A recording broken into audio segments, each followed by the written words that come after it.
La résilience, c'est la capacité de s'adapter chez un individu qui rencontre des défis, des obstacles qui génèrent souvent du stress. Alors la résilience, c'est comment la personne aura la facilité de s'adapter. Plus la personne est capable de sortir de certaines situations, de s'adapter à certains défis, plus la personne devient résiliente. Ce serait la capacité pour le bébé ou l'enfant de se relever après une situation difficile. Pour les nourrissons puis les jeunes enfants, c'est de trouver le juste milieu entre qu'est-ce que moi je peux faire, la relation de confiance avec l'autre, à qui je peux faire confiance, mais aussi de développer notre autonomie aussi, de pouvoir surmonter les défis. C'est vrai parce que pour un nourrisson, qu'est-ce que nous on peut paraître en tant qu'adulte si simple peut être beaucoup plus complexe puis plus insécurisant pour une première expérience pour un enfant. Un enfant n'est pas avec une résilience. Ça s'accumule à travers, comme tu dis, une expérience, de trouver un juste milieu dans un environnement sécurisant pour cet enfant-là. Il est important que dès son jeune âge, l'enfant puisse bâtir de soutien extérieur. Ici, on parle de relations sécuritaires et aimantes, aussi de modèles positifs de résilience. Il est aussi important de construire les forces intérieures, c'est-à-dire travailler le contrôle de soi, sa capacité de raisonnement, sa confiance, son attitude positive, ses responsabilités et sa participation, ainsi que son autorégulation.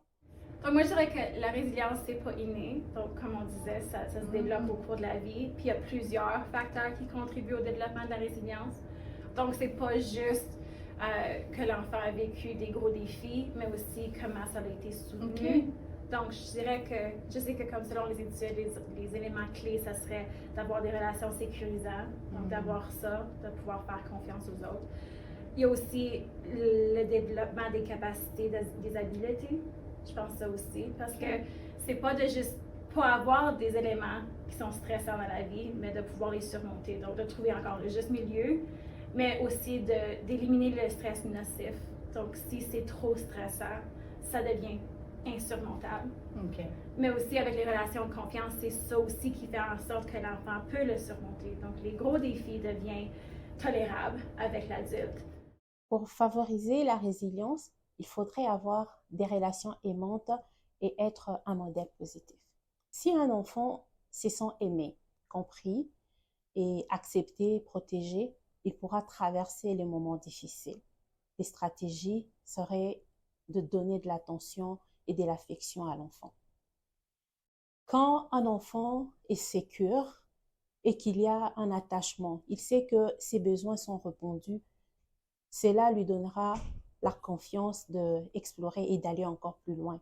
Les stratégies, c'est vraiment de jouer avec l'enfant, être présent dans ce moment de jeu. Pour les plus petits enfants, les nourrissons, ça serait de leur permettre de faire de l'expérience de l'échec et de l'erreur dans des situations appropriées pour leur âge, organiser leurs sentiments, les nommer et leur donner des stratégies pour être capable de se calmer. La répétition, puis les laisser faire face à des stress tolérables. Par exemple, aller dans des nouveaux endroits, rencontrer des nouvelles personnes, aller à la garderie, à l'école. Tout ça, c'est des stress tolérables pour l'enfant. C'est pas une formule qui fonctionne pour tous les enfants. Il y a des enfants qui vont avoir besoin plus de peut-être de répétition. Donc, c'est d'assurer que on peut les guider à la prochaine étape sans que ça devienne comme un enfant peut faire plusieurs étapes toute seule, mais un enfant peut-être la première étape plus la défi, donc il ne peut pas surmonter tout de suite. En tant qu'adulte, c'est à nous de vraiment créer les conditions propices pour cet apprentissage. Absolument. Donc, d'avoir un stress qui pousse juste assez l'enfant, mais pas tant que ça nuit à son développement, que ça devient une expérience traumatique. Mais puis quand tu parles de stress, c'est pas nécessairement un négatif, mais c'est un apprentissage, qu'est-ce qui est inconnu pour cet enfant, pour l'enfant qui vit l'expérience. Oui.